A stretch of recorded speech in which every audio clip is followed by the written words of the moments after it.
France Inter, carnet de campagne. Plus de boulangerie, plus de bistrot, pas d'épicerie. Nous parlons régulièrement dans les carnets de campagne de ces villages qui souffrent de l'absence de commerce.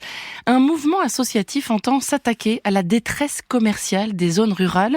Il s'appelle Bouge ton coq. Bonjour Christophe Brochot. Bonjour. Cofondateur de Bouge ton coq, vous venez de lancer un nouvel appel à candidature pour ouvrir des épiceries participatives dans les villages. Alors à qui s'adresse cet appel d'abord? Aux maires des petites communes ? Alors oui, vous avez raison, aux maires des petites communes qui sont souvent très importants pour des projets comme les nôtres, mais pas seulement. On s'adresse aussi et beaucoup aux citoyens, parce que chez Bouge ton coq, on est persuadé qu'il y a une énergie citoyenne qui est très forte dans les villages, mais très souvent ils ne savent pas comment agir. Donc voilà, on essaie de leur apporter des solutions pour agir. Vous proposez de créer dans les villages des épiceries participatives. En quoi ça consiste précisément ?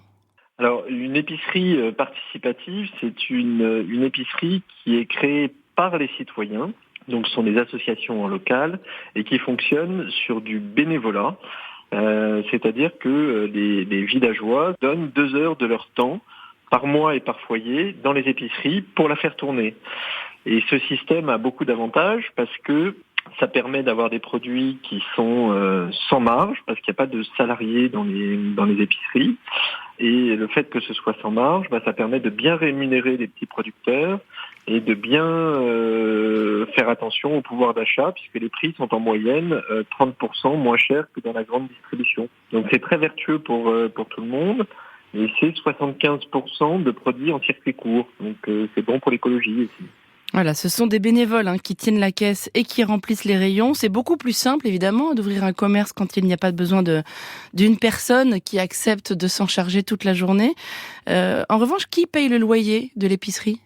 Alors, en général, le loyer est mis à disposition par le maire ou par un ancien commerçant qui a une boutique qu'il veut bien mettre à disposition, ce qui permet d'avoir vraiment 0 charge. En fait, le principe de l'épicerie participative tient sur 3 choses. Sur le maire qui est en première ligne, mais comme souvent dans la ruralité, le tissu associatif qui est en première ligne, là aussi, en général, ils sont toujours présents. Et puis, il faut apporter une solution.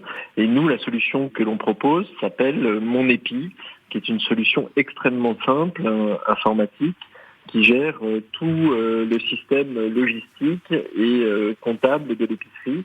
Et même quand on n'est pas épicier, on y arrive très facilement et très rapidement. Est-ce que vous proposez aussi une aide financière pour lancer l'épicerie ?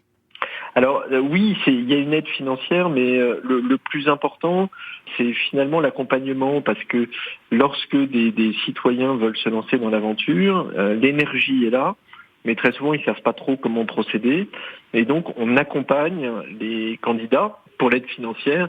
En effet, on donne un petit coup de pouce, qui est un coup de pouce de 1 100 € pour démarrer. C'est pas une grosse somme, mais finalement il n'y a pas besoin de beaucoup d'argent pour démarrer une épicerie, mais ça permet très souvent de passer de l'idée à l'action.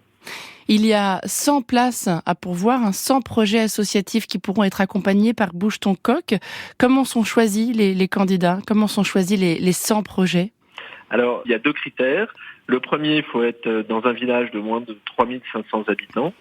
Le deuxième, c'est de ne pas avoir de commerce dans son village, parce que évidemment, quand il reste des commerces, c'est formidable et on n'est pas là pour venir faire une concurrence qui n'aurait pas lieu d'être. Et puis après, c'est vraiment l'enthousiasme, parce qu'ils comprennent l'intérêt. Pour dire en un mot, quand même, 60% des villages n'ont plus aucun commerce. Et en moyenne, c'est 24 km en France pour aller faire ses courses. Combien d'épiceries participatives avez-vous contribué à créer depuis vos débuts ? Alors aujourd'hui, il y en a 150 qui sont créées, ou pour les dernières en cours de création, qui dans la phase vraiment de fin pour la création. Donc 150 sur les 18 derniers mois. Comment se finance votre mouvement Bouge ton coq ? Alors le mouvement, nous on est une association, on est totalement d'intérêt général, et on se finance par à la fois les pouvoirs publics, les entreprises et les citoyens. Bouge ton coq avec un Q majuscule, pourquoi donc ? Parce que, alors d'abord le coq, parce que c'est l'emblème de la ruralité. Ça, ok. Et un Q majuscule parce qu'on pense que les citoyens, en se bougeant, peuvent changer la donne. Et voilà, je pense que c'est suffisamment explicite. C'est assez limpide, mais je voulais vous entendre vous dépêtrer avec cette question. C'est pas évident. La date limite pour répondre à cet appel à projet Bouge ton coq, c'est le 28 février et toutes les infos bien sûr sont à la page des carnets de campagne sur le site de France Inter. Merci beaucoup Christophe Brochot et bonne journée. Merci beaucoup.